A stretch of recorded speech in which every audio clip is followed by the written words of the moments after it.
Hi friends, welcome to Ramesh vlog. நம்ம இன்றைக்கி சூப்பரான ஒரு ஸ்வீட் தான் செய்ய போகிறோம். வாங்க. வீட்டுக்கு திடீர்னு கெஸ்ட்டு வந்துட்டாங்கன்னா நம்ம டக்குன்னு என்ன ஸ்வீட் செய்யறதுன்னு நம்ம கவலையே படாமல் கஷ்டப்படாமல் நம்ம டக்குன்னு செஞ்சிடலாம். வீட்டில் இருக்க பொருளை வச்சு நம்ம சூப்பரான ஸ்வீட்டு எல்லாம் டேஸ்டியாக செஞ்சிடலாம். வாங்க என்ன செய்கிறோம், எப்படி செய்கிறோன்னு பார்ப்போம். எல்லாம் நம்ம வீடியோக்குள்ளே போகிறதுக்கு நம்ம சேனலுக்கு சப்ஸ்கிரைப் பண்ணுங்கள். சப்ஸ்கிரைப் பண்ணிட்டு பக்கத்தில் இருக்க பெல் பட்டனை ப்ரெஸ் பண்ணுங்கள். அப்போ தான் நான் போடுற வீடியோ உங்களுக்கு உடனே வரும். வீடியோ முடிஞ்ச வழியை ஸ்கிப் பண்ணாமல் பாருங்கள், தள்ளி விடாமல் பாருங்கள். அப்போ தான் நான் செய்கிற டிஷ்ஷுக்கு என்ன அளவு போடுறேன், என்னென்ன பொருள் போடுறேன் அப்படின்றது உங்களுக்கு ஃபுல்லாக தெரியும். வீடியோ ஸ்கிப் பண்ணாமல் பாருங்கள். வாங்க வீடியோக்குள்ளே போகலாம். வீடியோ ஃபுல்லாக பார்த்துட்டு பிடிச்சிருந்தாலும் பிடிக்கலனாலும் ஒரு லைக் பண்ணுங்கள், தப்பு இல்லை. வாங்க வீடியோக்குள்ளே போகலாம். இப்போ பாருங்கள், நான் ஸ்டவ்வில் ஒரு பேன் வச்சுருக்கேன். பேன் நல்லா சூடாகிடுச்சு. அதில் ஒரு 2 ஸ்பூன் அளவுக்கு நெய் ஊற்றிக்கலாம்.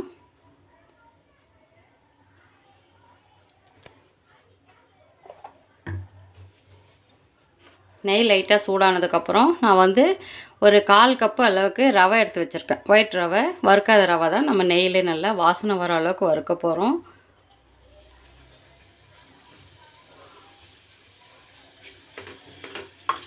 நல்லா வாசனை வரணும், தீயக்கூடாது, கலர் மாறக்கூடாது. நல்லா வாசனை வர அளவுக்கு வறுத்துக்கலாம்.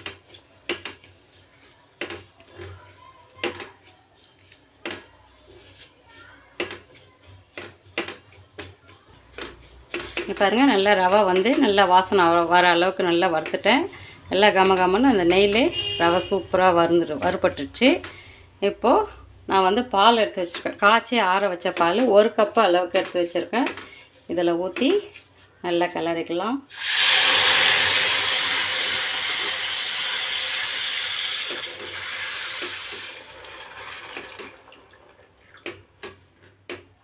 இந்த பால்லே ரவை நல்லா வேகணும்.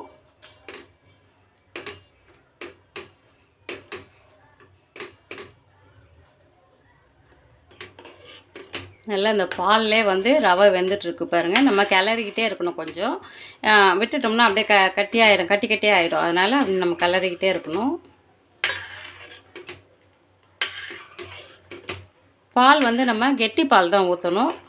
ஏன்னா கொஞ்சம் அப்போ தான் நல்ல ஃப்ளேவர் வாசனையாகவும் இருக்கும், சாப்பிட டேஸ்ட்டாகவும் இருக்கும். கெட்டி பால் ஊற்றிக்கோங்க.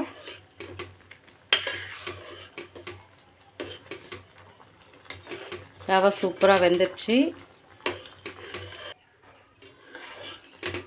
இதில் கொஞ்சமாக குங்குமப்பூ போட்டுக்கலாம்.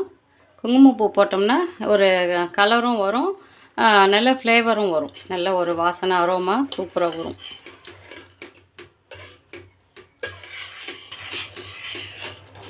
இப்போது இதில் நான் 1/2 கப்பு அளவுக்கு சர்க்கரை எடுத்து வச்சுருக்கேன். ஒயிட் சுகர் 1/2 கப்பு அளவுக்கு எடுத்திருக்கேன். 1/4 கப்பு ரவை எடுத்திருக்கேன், 1/2 கப்பு சர்க்கரை.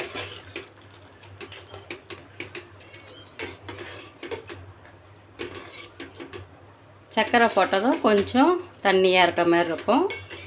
நல்லா ஒரு கொதி வரட்டும். திடீர்னு கெஸ்ட்டு வந்துட்டாங்கன்னா நம்ம டக்குன்னு செஞ்சு கொடுத்துடலாம்.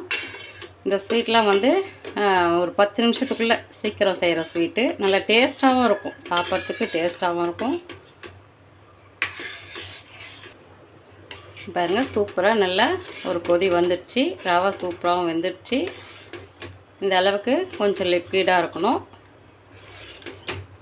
எப்படி இருக்குது பாருங்கள். கலரும் நமக்கு லைட்டாக அந்த எல்லோ கலர் வந்திருக்கு பாருங்கள். அந்த குங்குமப்பூ போட்டதுனால லைட்டாக எல்லோ கலர் வந்திருக்கு. அவ்வளோதான். இப்போது 1 ஸ்பூன் நெய்யில் நான் கொஞ்சமாக பாதாம் பிஸ்தா பொடிசாக கட் பண்ணிவிட்டு வறுத்து வச்சுருக்கேன். அதில் ஒரு ஏலக்காய் தோல் எடுத்துகிட்டு அந்த விதையை மட்டும் போட்டிருக்கேன். அது மேலே கொஞ்சமாக குங்குமப்பூ போட்டுக்கலாம். எல்லாம் சாப்பிட்றதுக்கு வாசனையாக இருக்கும். அவ்வளோதான். சூப்பரான டேஸ்டியான ரவா கீர்னு சொல்ல செம்ம டேஸ்ட்டாக இருக்கும். நீங்கள் இதுமாதிரி செஞ்சு சாப்பிட்டு பாருங்களா, அவ்வளோ அருமையாக இருக்கும். சூப்பரான ரவா கீர் ரெடி ஆகிடுச்சு. இங்கே பாருங்கள், நம்ம சட்டுன்னு நல்லா டேஸ்டியாக வீட்டில் இருக்க ஒரு பொருளை வச்சு சூப்பரான ஸ்வீட் செஞ்சுருக்கோம். இந்த மாதிரி நம்ம வீட்டுக்கு கெஸ்ட்டு வந்துட்டாங்கன்னா நம்ம கவலைப்படாமல் சூப்பராக டேஸ்டியாக செஞ்சு கொடுக்கலாம் கெஸ்ட்டுங்களுக்கு. நம்மளும் நல்லா விரும்பி சாப்பிடுவோம். குழந்தைங்களுக்கு ரொம்ப பிடிக்கும். இந்த ஸ்வீட்லாம் குழந்தைங்களுக்கு ரொம்ப பிடிக்கும். இந்த மாதிரி செஞ்சு சாப்பிட்டு என்ஜாய் பண்ணுங்கள். இந்த வீடியோ உங்களுக்கு பிடிச்சிருந்தா லைக் பண்ணுங்கள், ஷேர் பண்ணுங்கள், சப்ஸ்கிரைப் பண்ணுங்கள். தேங்க்யூ.